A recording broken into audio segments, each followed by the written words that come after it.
Hey there, garden enthusiasts, ready to transform your garden into a serene oasis? Today, I'm diving into the magic of Creekside gardening. Imagine the soothing sound of water trickling through your garden, creating a peaceful retreat right in your backyard. Let's get started. First things first, choosing the right location is key. Find a spot with a natural slope or create one. This helps the water flow smoothly. Think of it as your garden's own little river. Next up, it's all about selecting the perfect plants. Native plants are your best bet. They're adapted to your local climate and thrive with minimal care.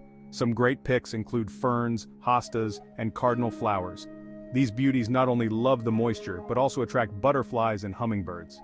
Now let's talk about the actual creek bed. Use natural stones and pebbles to line the bed. This not only looks stunning, but also helps with water drainage. Pro tip: add a mix of large and small stones for a more natural look. Water features are next. A small waterfall or a gentle stream can add that extra touch of magic. And the sound of flowing water? Absolutely enchanting. Maintenance is a breeze with Creekside Gardens. Keep an eye on water levels and make sure the flow is consistent. Regularly check for any debris that might block the water. And don't forget to prune your plants to keep them healthy and vibrant. Lastly, add some cozy seating areas. A bench or a hammock near your Creekside garden can turn it into your favorite spot for relaxation and meditation.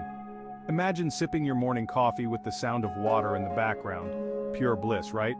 To wrap it up, Creekside gardening is all about creating a harmonious space that blends water, plants, and natural elements. It's a fantastic way to bring tranquility and beauty to your garden.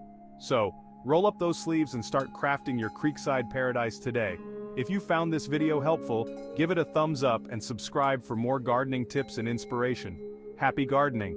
And remember, the magic of your garden is in your hands. Until next time. Next.